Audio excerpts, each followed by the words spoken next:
In a mysterious and intriguing atmosphere, the story begins with Yuki, a Japanese woman meticulously preparing herself in a room. In the interior setting, her plans exude a certain suspicion. Along the way, she leaves behind a strand of hair and heads determinedly towards the window of the room. Little by little, Yuki becomes the central character of a fascinating game of shadows, gradually revealing the riddles that the mystery carries with it. Drake Phoenix, Secretary of Commerce, is in the news talking about reforms to U.S. trade laws. In a tragic moment, Yuki shoots Drake Phoenix before he can finish his speech. In an attempt to shift the blame, Yuki leaves a bullet next to the strand of hair she left behind earlier. The following day, the scene shifts to the CIA office. John Franklin, an agent, is tasked with uncovering the identity of Drake Phoenix's shooter. He is joined by Juliet Clover, another agent, in the investigation. During their search for clues, they discover the bullet and the hair left by Yuki. Surprisingly, the hair is identified as belonging to an American soldier named Brandon Beckett. Further investigation reveals that only Brandon possesses the skills for such a long-distance shot. John suspects that Brandon is their prime suspect and orders a SWAT team to apprehend him. Meanwhile, Shin brings Brandon to his home, where Brandon is engrossed in playing video games, oblivious to the rumors circulating about him. Unbeknownst to Brandon, the SWAT team is about to storm in due to these rumors. Simultaneously, Yuki has been secretly observing Brandon and intends to harm him, making it seem like Brandon injured himself. However, before Yuki can act, the SWAT team raids the premises and detains Brandon. Brandon is left bewildered, unable to comprehend the reason for his arrest. Yuki observes all this and informs her boss that their initial plan failed. Her boss then instructs her to enact a backup plan, pursuing Brandon. She receives assistance from Russian individuals who will impede the SWAT team from relocating Brandon. In this moment, Yuki must ensure that no evidence of their plan remains, banking on the idea that if no one sees anything, the police will drop the case. Later, Shin shows Brandon being interrogated by John Franklin, who is convinced of Brandon's guilt due to the available evidence. However, Brandon vehemently maintains his innocence. During the questioning, a cop named Rose enters the scene and requests a private conversation with Brandon. Rose expresses his belief that Brandon is not the perpetrator, based on his background as a Marine with a clean record. He offers to assist Brandon in uncovering the real culprit. After their discussion, Franklin orders the SWAT team to transfer Brandon to a highly secure military facility. Meanwhile, Shin provides a glimpse of a forest location that appears to be a workshop, but is actually a gathering place for the Russian mafia.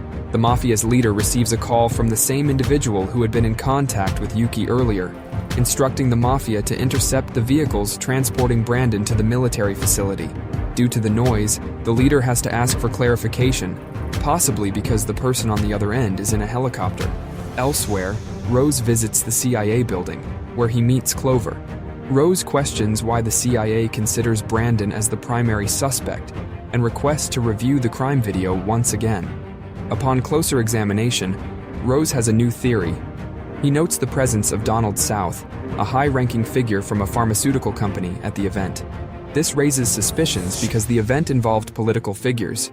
Clover is taken aback by this revelation and decides to collaborate with Rose in further investigation. Returning to Brandon, the police are transporting him, while the Russian mafia is preparing with large trucks and an arsenal of weapons to intercept the police convoy. Yuki is also present. Her plan is to open fire when the time is right, even if it means targeting Brandon. However, the situation takes an unexpected turn. Someone eliminates the police guard accompanying Brandon, prompting Brandon to act swiftly. He frees himself from handcuffs, seizes a firearm, and confronts the Russian mafia members, ultimately escaping in a police vehicle. Yuki is furious about the turn of events and expresses her anger by shooting the Russian mafia leader. The following day, Rose is in California, surveilling Donald South from a distance as he dines with his girlfriend. At this moment, Rose ponders the necessity of Donald's presence at the political meeting, given his background in the pharmaceutical industry.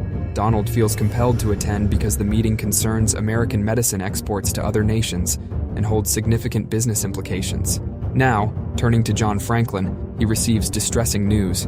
The vehicles carrying Brandon are ambushed by the Russian mafia, resulting in casualties, including headshots. John begins to suspect that Brandon's father, Thomas Beckett, may be involved in this ambush. Meanwhile, Brandon evaded capture, attempting to hijack a car to blend in. However, a local cop spotted him and drew a gun. Despite the threat, Brandon maintained his composure and swiftly dealt with the two pursuing officers. Concurrently, Shin managed to catch up with Rose, who relayed the situation to Clover, an operative at the CIA. During this exchange, Rose urged Clover to investigate some suspicious activities involving pharmaceutical companies in Canada, as mentioned by Donald South. After some thorough research, Clover uncovered a recent issue linked to an individual named Josh Strayhorn. Upon learning this, Rose headed straight to Canada to locate Josh. Once at the pharmaceutical company, Rose encountered a security personnel named Phoenix. Rose inquired about Josh, but Phoenix claimed that Josh was unwell and absent from work. Meanwhile, Brandon sought refuge in a secure location provided by Thomas. Simultaneously, Clover informed Rose that one of the Russian operatives pursuing Brandon had survived and was currently hospitalized. Rose headed to the hospital to gather information. Upon arriving at the hospital, Rose encountered the injured Russian operative and was determined to extract information from him. Following intense interrogation, the Russian operative hinted that the person issuing orders was mysterious and frequently relied on helicopters, leading to noisy phone calls. Rose found this clue valuable and departed. Subsequently, we witness Brandon reuniting with his father Thomas in the remote Montana mountains. Thomas questioned the reason for Brandon's presence and learned that Brandon was wrongly accused of shooting the Prime Minister. Within an old cabin, Thomas recounted a story from the Cambodian War. During a mission to apprehend a prominent enemy figure, a friend made an error and was captured. The enemy aimed a weapon at his friend's face, prompting the friend to give Thomas a secret signal. At that moment, Thomas faced a formidable dilemma.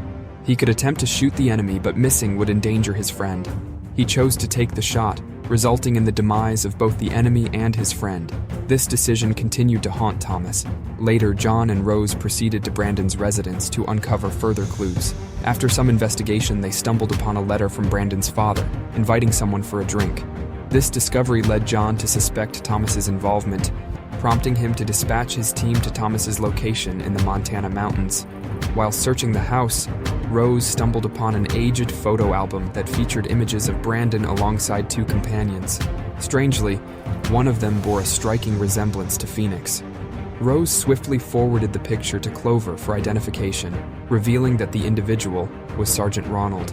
Records indicated that Ronald had been involved in serious misconduct in Afghanistan. However, the peculiar aspect was that everyone believed Ronald had died in an accident 5 years prior.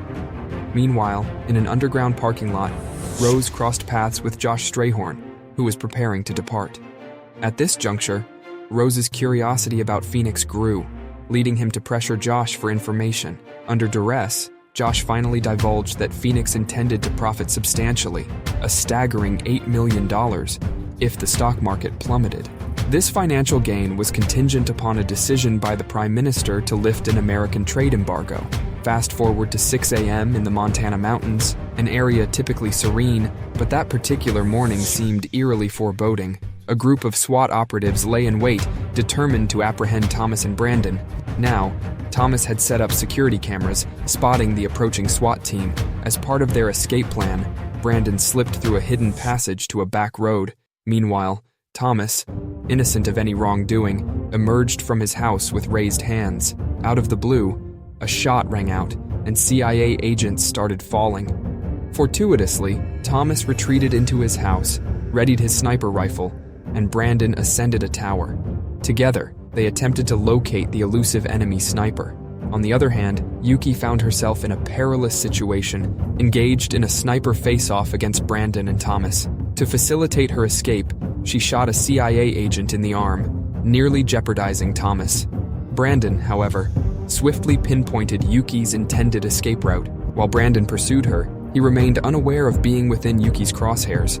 Thomas, vigilant as ever, perceived the threat and disabled Yuki's weapon. Shortly after, Brandon caught up with Yuki, leading to a tense showdown. Despite Brandon initially being at a disadvantage, Thomas intervened at the right moment, brandishing his own rifle, and Yuki was forced to yield. Meanwhile, Rose journeyed to Phoenix's vacant residence, discovering a surprising find, a counterfeit passport bearing Brandon's name and an enigmatic taxi receipt. On a different note, Brandon and Thomas informed John Franklin that they had captured Yuki, the female sniper targeting their team.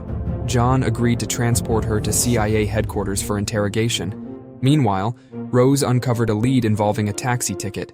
He enlisted the help of a local boatman to reach an island where Phoenix might be hiding. The boatman mentioned 3 specific locations on the island, and a passing helicopter caught Rose's attention. Recalling something mentioned by the Russian gang, Rose requested a visit to the helicopter's frequent landing site. Back at the CIA headquarters, Brandon was exonerated after the true assassin of the Prime Minister was identified.